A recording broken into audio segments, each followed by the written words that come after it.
Polo is a very old and truly exciting team sport. It is played by athletes on horseback requiring great skill. Players use long-handled mallets to hit a small, hard ball. The primary aim is to score goals against the opposing team. This dynamic sport is famously known by the nickname the Sport of Kings. This title reflects its historical association with royalty and nobility.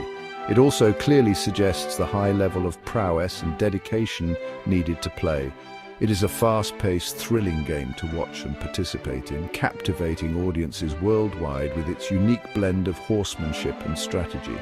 Many find the display of athleticism simply breathtaking. A competitive polo match features two teams facing each other. Each team is composed of 4 mounted players. These skilled players ride specially trained horses, often referred to as polo ponies. The game itself is carefully divided into distinct periods of play. These periods are known in polo terminology as chukkas.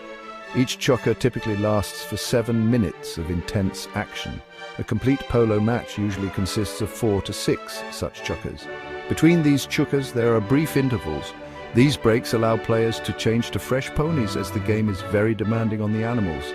The main objective for each team in a polo game is quite straightforward. Teams strive to score more goals than their opponents.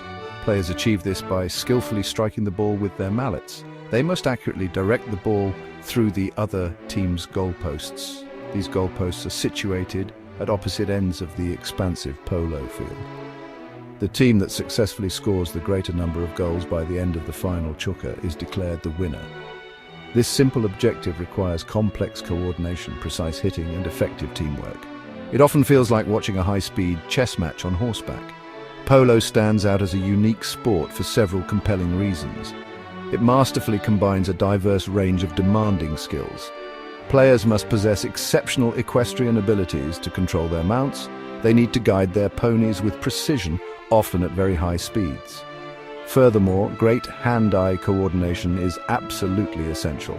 This coordination is crucial for accurately hitting the small ball with the long mallet. Strategic thinking also plays a profoundly significant part in the game's outcome. Above all, seamless teamwork is indispensable for achieving success in this physically and mentally challenging sport. It truly tests both horse and rider. The polo field where the game unfolds is remarkably large. It is typically a meticulously maintained grass surface. The considerable size of the field accommodates the fast-paced nature of the sport. A standard, unboarded outdoor polo field measures 300 yards in length. Its width is usually 160 yards. If the field is boarded, meaning it has sideboards to keep the ball in play, it is often 200 yards wide. The goalposts at each end are lightweight and designed to break if hit. They are set 8 yards apart. This vast playing area allows the horses to gallop freely. The polo ball used in matches is relatively small and quite hard. In earlier times, these balls were traditionally crafted from bamboo root or willow wood. However, in modern polo, most balls are manufactured from high-impact plastic. This material significantly enhances their durability and consistency during play. The regulation polo ball measures approximately 3 to 3.5 inches in diameter. It typically weighs between 4 and 5 ounces. Players must strike this small, fast-moving target with precision. This can be extremely challenging, especially when riding at full gallop. The polo mallet is the special stick players use to hit the ball. It features a long, somewhat flexible shaft. This shaft is most commonly made from manao cane, a type of bamboo. At the end of the shaft is the mallet head. The head is usually made of a hardwood like tipa. It is shaped like a cylinder or cigar. Interestingly, players strike the ball with the side of the mallet head, not the end, as one might see in croquet. Mallets are produced in various lengths. The length chosen depends on the height of the player and the size of their pony. Mastering the swing takes considerable time and practice. Polo ponies are, without a doubt, the unsung heroes of this demanding sport. Despite their name, they are not technically ponies in terms of size. Most are full-sized horses, carefully selected and bred for specific traits. They are chosen for their remarkable speed, impressive stamina, and incredible agility on the field. These horses must also be brave, intelligent, and highly responsive to their riders' cues. Players require several ponies for a single match. This is because the intense physical exertion of a chukka is very tiring for the animals. For safety, players wear protective gear. Helmets are mandatory. Knee guards and sturdy riding boots are also vital for protection during the fast-paced game. Safety is a paramount concern in the sport of polo. Consequently, there are several key rules designed to protect both the players and their ponies. The single most important rule in polo is the concept of the line of the ball. This is an imaginary line. It is dynamically created by the ball as it travels down the field after being struck. Players must always approach and play the ball on their offside, right side relative to this line. They are generally forbidden from crossing this critical line in a way that creates danger. This rule is fundamental to preventing high-speed collisions between riders. Umpires enforce this strictly. Beyond the line of the ball, other important rules ensure the game is played fairly. Players are granted the right of way. This is typically awarded to the player who is closest to the ball on its exact line, or the player who last hit the ball. Opponents cannot impede a player with the right of way by crossing their path. Players are permitted to hook an opponent's mallet. This involves using their own mallet to block an opponent's swing just as they are about to hit the ball. They can also ride off an opponent. This is a controlled maneuver where players make shoulder-to-shoulder contact with an opponent's horse. The aim is to push the opponent off the line of the ball. However, any form of dangerous or reckless riding is strictly forbidden and will result in penalties. Each of the 4 players on a polo team has a distinct role and position. These positions are designated by numbers from 1 to 4. Player number 1 is primarily an offensive player. Their main responsibility is to be in position to receive passes and score goals. Player number 2 is also an attacking player. They work closely with number 1, supporting offensive plays, and also contribute significantly in midfield battles. Player number 3 is often considered the pivot of the team. This player is frequently the most experienced or highest-rated player and acts as the tactical leader, similar to a playmaker in other sports. Player number 4, also known as the back, is the primary defensive player on the team.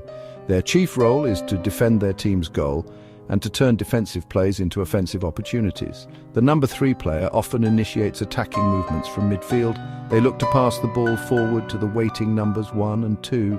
Number 2 plays a crucial role in both attacking and defending, transitioning between the two. Number 1 focuses on positioning themselves effectively in front of the opponent's goal. Successful polo teams demonstrate excellent cohesion and understanding. Each player must not only fulfill their own responsibilities, but also anticipate the movements and intentions of their teammates. This intricate teamwork is beautiful to observe. Polo boasts an exceptionally long and fascinating history. It is widely recognized as one of the oldest organized team sports still played today. The origins of polo can be traced back to ancient Persia, which corresponds to modern-day Iran. Historical records suggest the game was being played there more than 2,000 years ago. In its earliest form, polo served as a valuable training exercise. It was used for elite cavalry units and the king's guard. Kings, emperors and nobles often participated, which helped establish its regal reputation and eventually earned it the moniker, the sport of kings. From its birthplace in Persia, the sport of polo gradually spread across the continent of Asia. It journeyed through various cultures, reaching places like Constantinople, Tibet, China and Japan. Much later, the game made its way to India. It was in India during the 19th century that British cavalry officers encountered the sport. They were greatly impressed by its excitement and skill. These officers played a crucial role in codifying the modern rules of polo. They were also instrumental in spreading the game throughout the British Empire and eventually to the rest of the world. The Calcutta Polo Club, established in 1862, proudly holds the distinction of being the oldest polo club still in existence. Today, polo enjoys a significant international presence and is played in numerous countries across the globe. More than 80 nations currently have active polo associations. Argentina is particularly renowned in the polo world. It is widely considered to produce the world's best polo players. The country is also famed for breeding the finest polo ponies. Other nations with strong polo traditions and competitive leagues include the United States, the United Kingdom, Pakistan and India. Reflecting its prestige, polo was even included as an official sport in the Olympic Games on 5 separate occasions between 1900 and 1936. Polo continues to captivate and enthrall people from all walks of life. The sheer speed of the game is breathtaking. The polo ponies can achieve remarkable velocities as they gallop across the vast field. The extraordinary skill demonstrated by the players is truly amazing to witness. They must maintain precise control over powerful animals, while simultaneously attempting to strike a small ball with accuracy. Polo events are often associated with glamour and important social gatherings. However, at its core, polo remains an intensely demanding and athletic pursuit. It requires immense courage, exceptional skill, and a profound, almost telepathic bond between the horse and its rider. It is a unique and thrilling spectacle.